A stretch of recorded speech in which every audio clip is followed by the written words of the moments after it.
al-amal biduni ikhlas, beramal tapi kada ikhlas, kada ada harganya juga. Lam yantafi bi amali, kada bermanfaat dengan amalnya. Jadi kalau kita hendak melakukan ibadah, mantapakan dulu nih, karena Allah atau kada.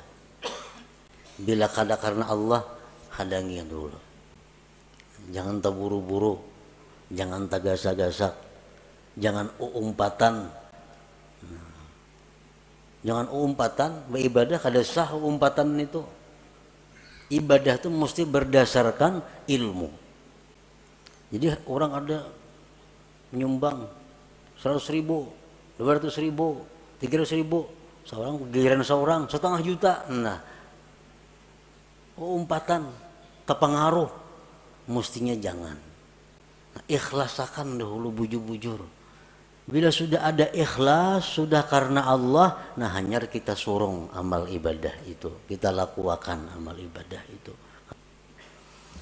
Yang pertama yang perlu bagi orang nang beramal itu, bahwa dia melihat bahwa amal itu adalah dari Allah. Aku ni kawa sembahyang, aku ni kawa puasa, aku ni kawa naik haji, aku ni kawa bersedekah, itu adalah anugerah dari Allah. Bukan karena kepintaranku, bukan karena kekuatanku, bukan karena kehebatanku. Tapi aku kawa melakukan ibadah-ibadah ini adalah anugerah Allah, taufik Allah. Itu yang perlu, supaya jangan ujub kita.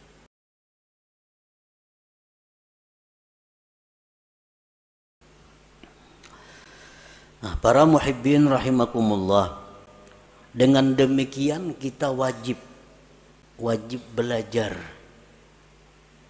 apa itu ikhlas, dan kita wajib berusaha untuk bisa mendapatkan ikhlas itu, agar kita menjadi orang yang selamat di akhirat nanti. Nah, berbagai macam pendapat para ulama tentang ikhlas itu apa. Satu syekh mengatakan ikhlas itu ini. Ada lagi imam ini mengatakan ikhlas itu macam ini. Ada lagi seorang guru menyatakan ikhlas itu macam ini. Nah, kita ambil dari sekian banyak pendapat tentang ikhlas itu, satu pendapat daripada para imam-imam itu. Al-ikhlasu ala salasi darajat. Ikhlas itu 3 tingkat. 3 tingkatan. Yang pertama disebut darajatil awam. Ikhlas tingkatan orang awam. Ini ikhlas sudah ada punya harga di sisi Allah, walaupun murah daripada tingkatan yang berikutnya, tapi sudah dihargai oleh Allah. Kita beribadah sembahyang, kita pakai ikhlas orang awam, itu sudah berharga, cuma harganya lebih murah dibanding ikhlas tingkatan-tingkatan yang berikutnya. Nah, ikhlas orang awam ini artinya adalah ifradul haq fi kasdil ibadah ma'a talabil huzuzid dunyawiyyati wal ukhrawiyyah ka hifzil badan wal mal wa sa'atir rizq wa dukhulil jannah wan najati minan nar. Ikhlasnya orang awam itu adalah mengesahkan Tuhan pada tujuan ibadah. Memang ini beribadah itu tujuannya adalah semata-mata karena Allah. Tidak ada karena yang lain. Nah, ini sembahyang karena Allah. Tetapi beserta meminta, menuntut bahagian-bahagian duniawi dan ukhrawi. Ini sembahyang karena Allah. Di samping itu mudahan diluaskan Allah rezeki, mudahan dipeliharakan Allah harta nang ada, mudahan mati masuk ke surga, mudahan terhindar daripada api neraka contohnya. Nah ini sudah ikhlas untuk golongan orang-orang awam. Inya berzakat tuhnya karena disuruh Allah, perintah Allah. Tetapi inya ada minta kepada Allah. Dengan berzakat ini dia minta kepada Allah agar hartanya bertambah, hartanya terpelihara, hidupnya selamat dunia dan akhirat. Nah ini ikhlasnya orang awam. Beribadah semata-mata hanya karena Allah, tetapi ada minta macam-macam dengan Allah, baik itu urusan duniawi atau ukhrawi. Nah ini sudah masuk ikhlas, walaupun ikhlas yang paling rendah. Kita membaca surat Waqiah umpamanya, membaca surah Waqiah karena Allah, tapi ada harapan mudah-mudahan diluaskan Tuhan rezeki. Nah itu ikhlas ngarannya. Tapi ikhlas tingkatan orang awam. Inya membaca surat Tabarak, suratul Muluk karena Allah, tapi mudah-mudahan dalam kubur selamat. Nah ini ikhlas, tapi derajatnya bukan derajat yang tinggi.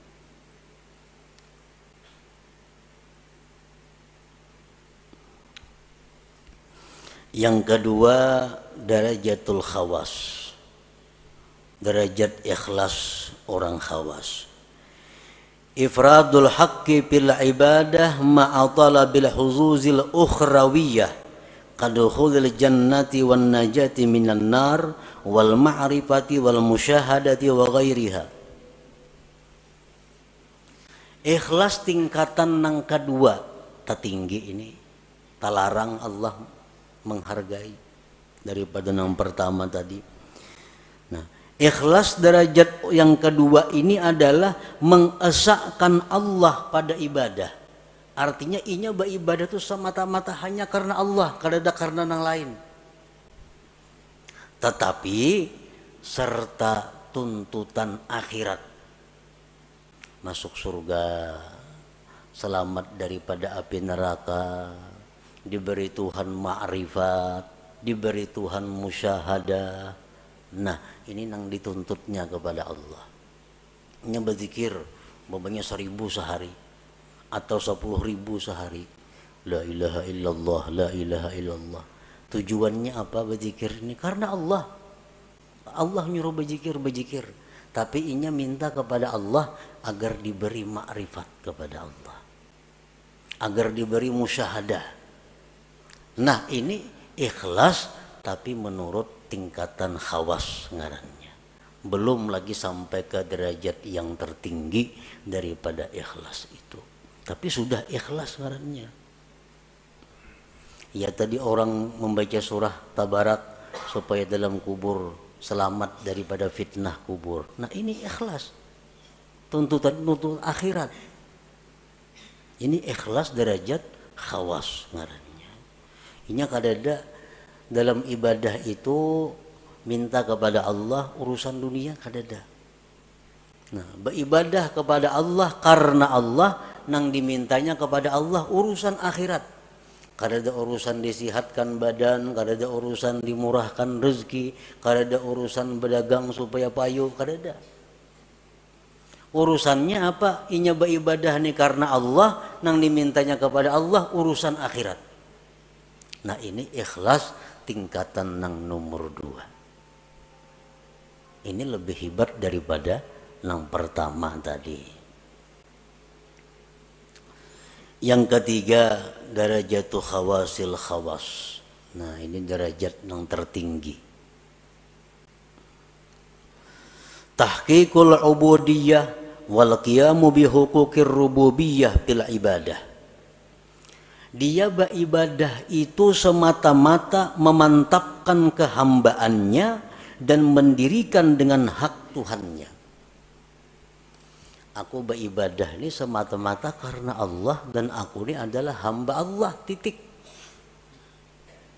Perkara masuk surga, perkara neraka itu kada tahu urusannya. Nah, inya berzikir karena menjunjung perintah Allah, habis ingat situ. Inya sembahyang, aku semata-mata menjunjung perintah Tuhan karena aku nih hamba, aku mesti sembahyang. Habis ingat situ. Kadada macam-macam lawan Tuhan tuh kehendak permintaan kadada. Nah, inilah derajat ikhlas yang tertinggi itu. Nah, para muhibbin rahimakumullah. Jadi apapun di antara derajat ikhlas yang 3 macam itu, apabila ada di dalam amal ibadah kita, maka amal ibadah kita itu sudah hidup, sudah punya roh. Artinya ada harga di sisi Allah Subhanahu wa taala. Kita membaca Quran, di dalam situ ada ikhlas, walaupun derajat-derajat orang awam sudah selamat. Apalagi kita membaca Quran, di situ ada ikhlas derajatnya orang khawas, lebih larang lagi Allah menghargai. Apalagi ikhlas nang nomor 3, makin larang lagi harganya. Nah, makanya ibadah itu dibalas 10, bisa 70, bisa 100, bisa lebih pada itu, tergantung mutunya ibadah itu, tergantung kualitasnya ibadah itu. Para muhibbin rahimakumullah. Nah, jadi kita sudah tahu pentingnya ikhlas tadi. Pentingnya kita beribadah itu karena Allah. Kalau kadang macam itu, sembahyang kita ditolak dan kita disiksa. Kita puasa kadang karena Allah, puasanya ditolak dan kita disiksa. Kita bersedekah kada karena Allah, berbagi-bagi duitnya, tapi kada karena Allah, duitnya kada diganti Tuhan, berpahala kada, disiksa, duitnya habis.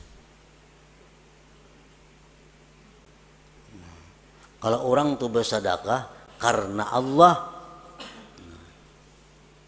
akan mendatangkan kelapangan, mendatangkan kebahagiaan, karena Allah. Tapi kalau orang ini membagi-bagi duit, membagi baras, membagi apa, kada karena Allah, ujung-ujungnya bisa gila, bisa stres, karena kada karena Allah. Nah, ini akibatnya dalam dunia pun sudah menderita.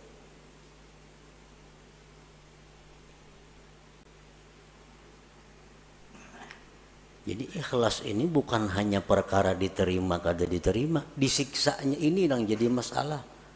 Sembahyang nang mestinya jadi ibadah berbalik menjadi maksiat.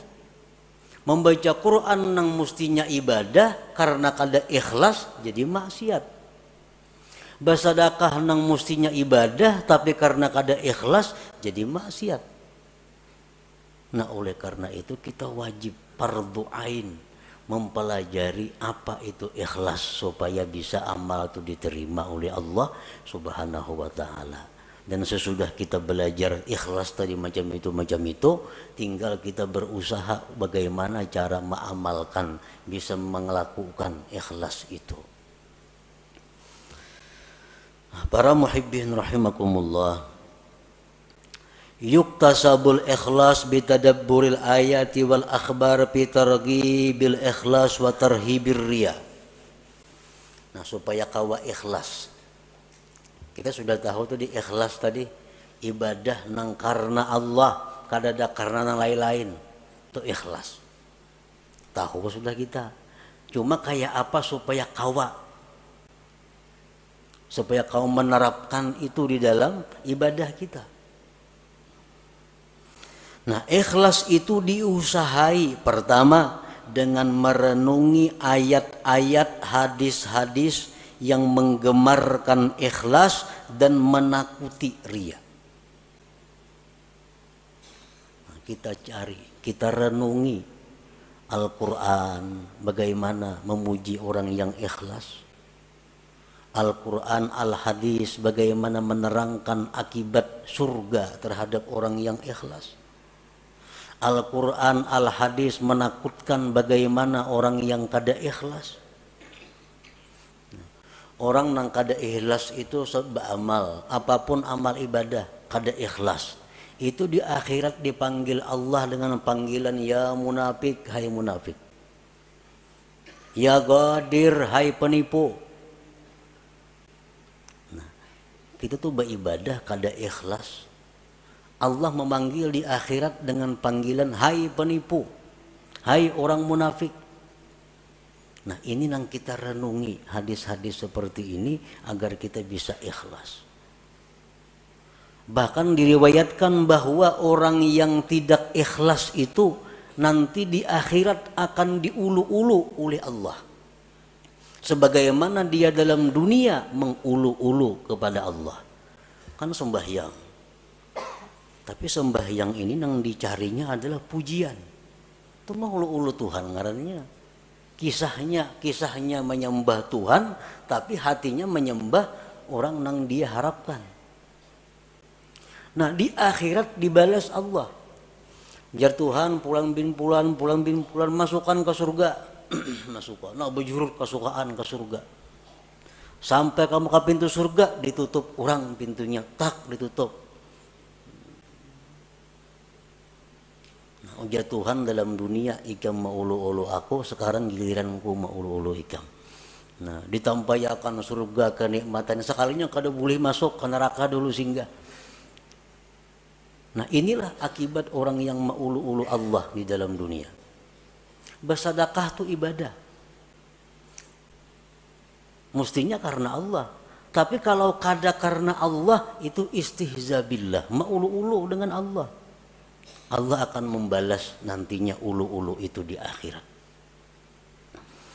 Nah, jadi kita untuk dapat ikhlas itu pertama merenungi ayat Quran, hadis-hadis Nabi tentang bagaimana orang ikhlas, bagaimana akibatnya orang itu mun kada ikhlas. Yang kedua, supaya bisa ikhlas itu wa bi ikhfa'i wa kitmanil hasanati wal a'malis shalihat, menyembunyikan amal-amal saleh itu baik waktu melakukannya atau sesudah melakukannya. Nah, bersembunyi ini mendukung supaya ikhlas. Beramal saleh, sembahyang sunat, pokoknya hal-hal yang kada disuruh kita benampak, sembunyikan amal-amal itu. Jangan dikisah-kisahkan, jangan dikuya-kuya karena mengurangi nilainya, bahkan bisa menggugurkan pahala.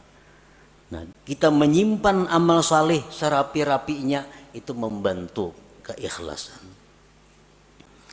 Yang selanjutnya agar kita bisa ikhlas, nah ini yang paling penting, wabikat ittama anil khalqi, memutus tamak daripada makhluk.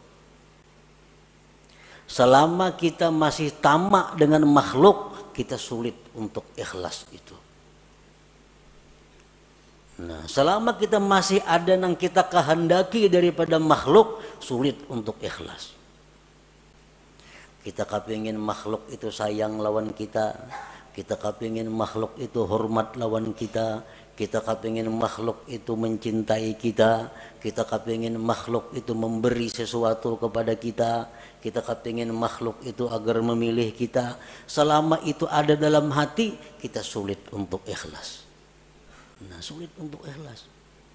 Jadi putuskan harapan-harapan kepada makhluk.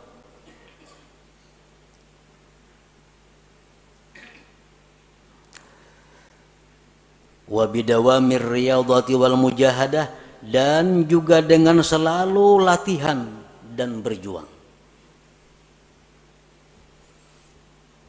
Jadi ikhlas ini mesti dilatih dan berjuang. Dikisahkan bahwa salah seorang salihin ini sembahyang berpuluh-puluh tahun hanya di saf pertama, sembahyang berjamaah. Saf kedua kada biasa, apalagi masbuk makin kada. Selalu di saf pertama. Suatu hari sidin ada talambat Pada sudah 10 tahun lebih selalu di saf pertama sembahyang berjamaah. Suatu hari ada masalah sehingga datang ke masjid masbuk. Masbuk.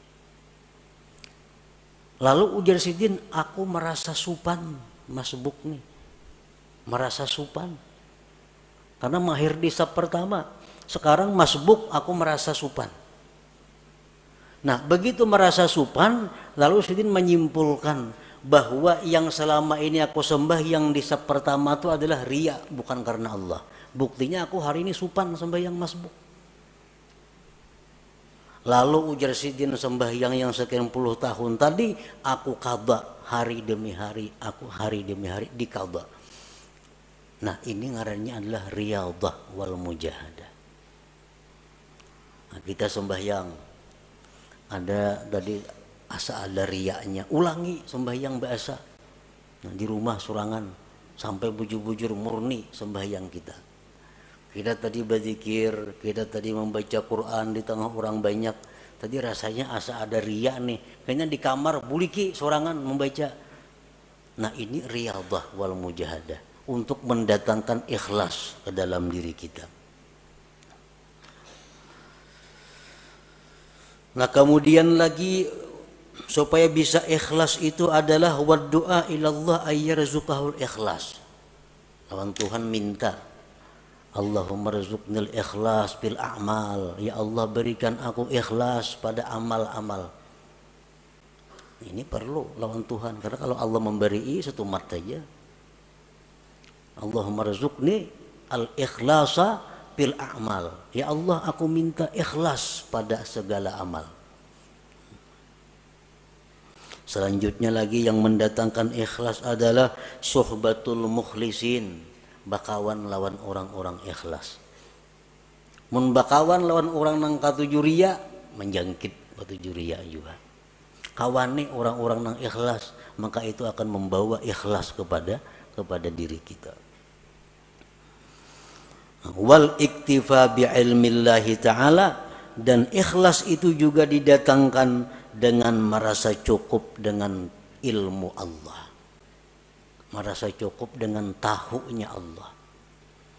Aku nih beramal bila Tuhan tahu saya kung cukup dah, yang lain biar kadang tahunya. Nah, ini iktifa bi ilmillah. Bila kita kau macam itu, ikhlas. Aku beribadah, kada penting manusia, kada penting orang lain tahu. Bila Allah saya pun tahu cukup sudah. Nah, jadi itu jalan-jalan untuk mendapatkan ikhlas tadi. Nah, para muhibbin rahimakumullah. Qala ba'duhum man amila arba'atan biduni arba'atin lam yantafi bi'amali. Barang siapa yang beramal, berbuat 4 perkara tanpa disertai dengan 4 perkara yang lain, maka dia tidak akan bisa mengambil manfaat dengan amalnya.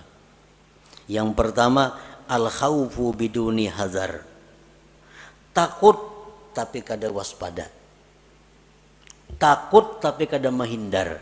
Ini sia-sia. Takut kepada Allah tapi parak lawan maksiat. Kalau takut kepada Allah itu jauhi maksiat. Bagaimanapun kita takut kepada Allah tapi kada berjauh dengan maksiat, itu kada bermanfaat takutnya itu. Yang kedua, ar-raja biduni talab, mengharap tapi kada mencari. Mengharap rahmat Allah di bakalumbun di kalambu. Mengharap rahmat Allah itu baudo, sembahyang, ambil tasbih, berzikir. Nah, ayo mengharap rahmat Allah. Kalau mengharap tapi kadang mencari, maka mengharap itu sia-sia.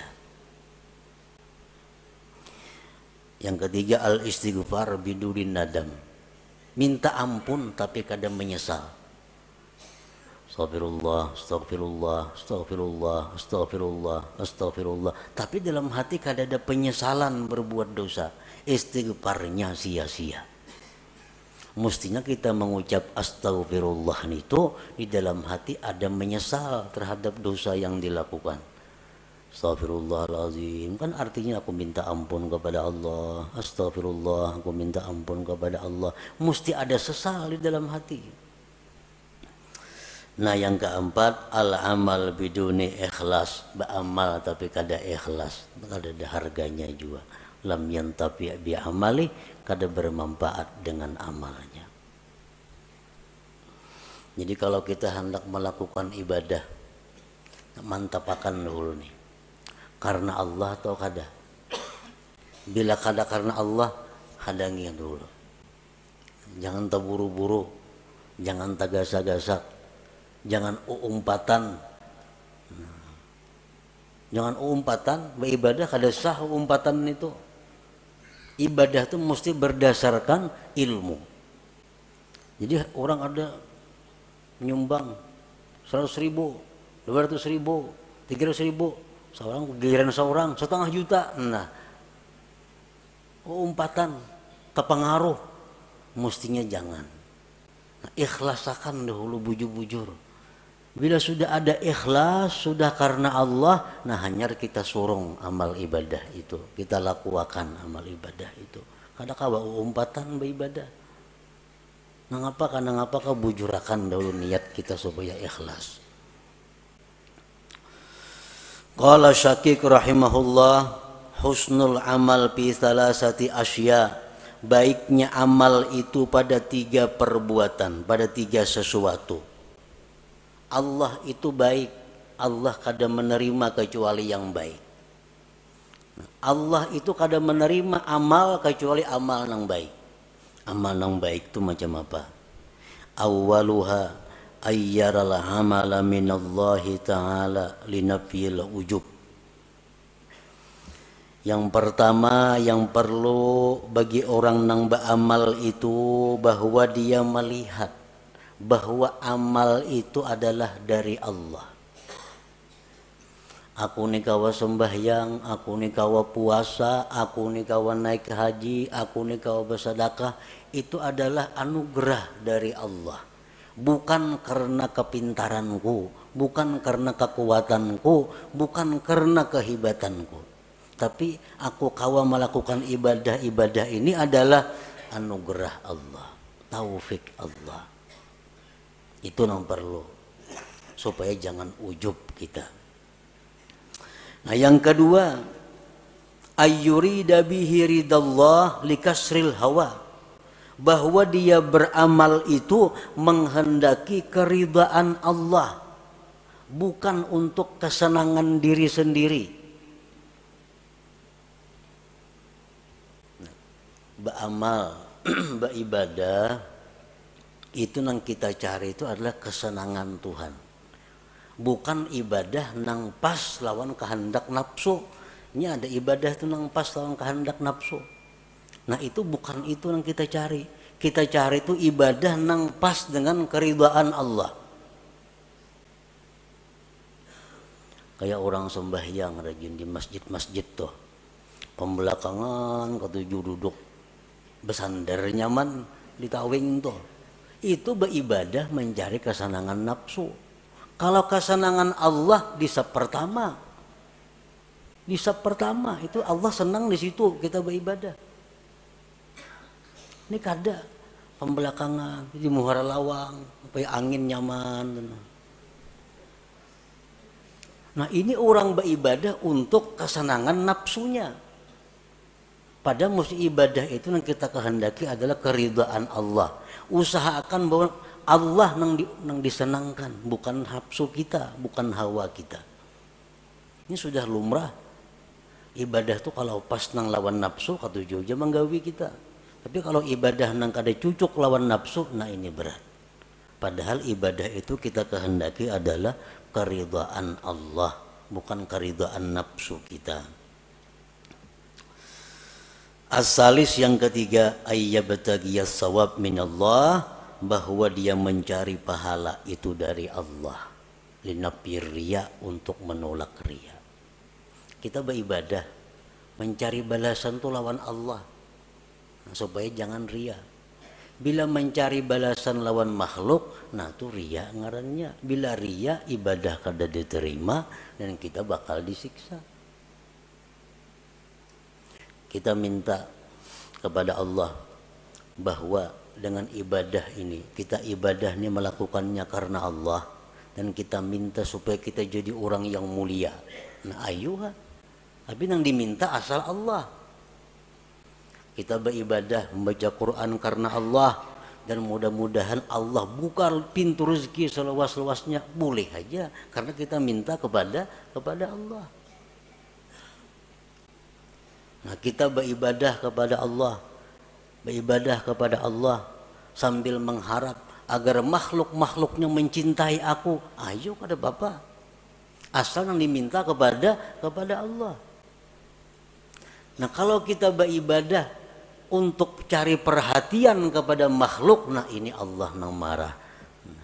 Ini Allah nang marah. Kita beribadah supaya inya hormat kena lawan aku. Nah ini kita beribadah supaya kena inya memperhatikan lawan aku. Makhluk nih. Nah ini nang dimaksud nang kada boleh itu. Bahwa ibadah kita ini tapi tujuannya adalah kepada makhluk Allah. Nah bila ibadah yang demikian itu ada pada kita, maka ibadah itu macam orang mati. Arti orang mati apa? Dipatak, dikubur, tidak bisa dimanfaatkan apa-apa. Nah ibadah yang ikhlas itu adalah ibadah laksana jasad yang punya roh. Jasad yang punya roh adalah jasad yang bergerak, yang bermanfaat. Nah ibadah yang punya roh, ikhlas adalah ibadah yang bisa kita ambil manfaat baik di dunia dan di akhirat.